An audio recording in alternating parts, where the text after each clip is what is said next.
આજે તો મને રસ્તામાં મારા ફોલોવર્સ મળી ગયા હતા તો ગાઈસ મારી ખુશી તો સાતવે આસમાન પર ચાલી ગઈ હતી। તો હેલો મારા સુરતના ક્યુટેસ, મેં સુરત ગુજરાતથી વૈસુ અને મારા મિની વ્લોગમાં તમારું સ્વાગત છે। હું આજે સવારમાં એક્સાઇટ છું કેમ કે આજે હોલી છે। અને આ જો મેં તમને એક વસ્તુ બતાવું, મારા ઘર પાસે છે ને એક નાનો આંબો છે, ત્યાં આગળ કેરી આવી ગઈ છે અને આ જો મારું મની પ્લાન્ટ, આ છે કરી લીમડો અને હા ગાઈસ છે ને આ તુલસી થોડીક મરી ગઈ છે, એમ તો એની કેર અમે બહુ જ કરીએ છીએ। અને આ જો સવારમાં પેપર આવે ને પેપર મારે જ હોય રોજ, અને આ ઉપરથી મને ઊંઘ અત્યારે કેટલી આવે છે, પણ ઊંઘને સાઈડ પર મૂકો અને હું ફટાફટ રેડી થઈ ગઈ છું। અને સુરતની બધી જ ફેમિલીને મારા તરફથી હેપી હોલી। અને ચલો થોડી જલ્દી તૈયાર થઈ હતી તો થોડી વાર બેઠી હતી તો મમ્મી અંદરથી કીધું કે હવે જા, હાલતી બન, હવે ઓફિસે જા, નહીં તો લેટ થઈ જશે। અને સવારમાં તો મને ભાભી પણ મળી ગયા હતા, તો એમની સાથે ગપસપ કરી। અને ગાઈસ મને આજે મારા ફોલોવર્સ મળી ગયા હતા। અરે મેં સ્કાર્ફ બાંધેલું હતું તો પણ એ મને ઓળખી ગયા અને મારી સાથે બહુ બધી વાત કરી કે તમે બહુ મસ્ત બ્લોગ બનાવો છો। મેં કીધું થેન્ક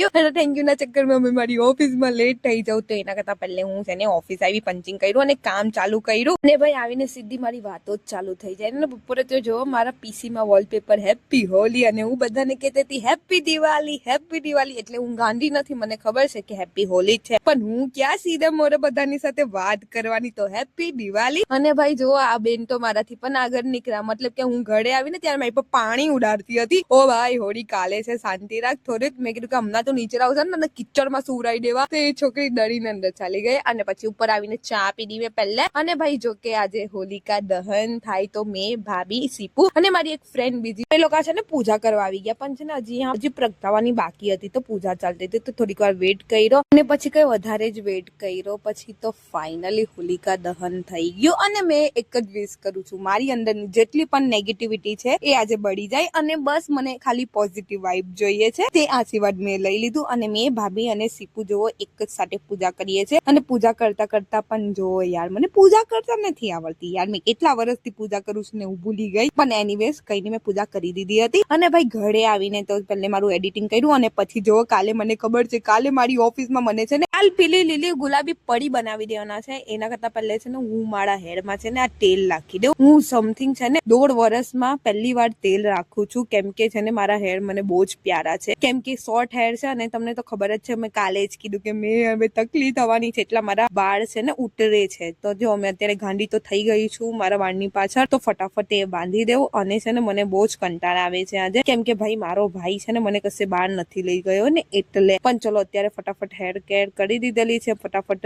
જે બચેલું કુટેલું ઓઇલ છે એમાં ખોબડા પર ચોપડી દીધેલું છે। આજનો વ્લોગ અહીંયા સમાપ્ત થાય છે। આવી રીતે ડેલીના વ્લોગ જોવા માટે મને ફોલો કરી દો અને મારા યુટ્યુબ ચેનલને સબસ્ક્રાઇબ કરી દો। બાય।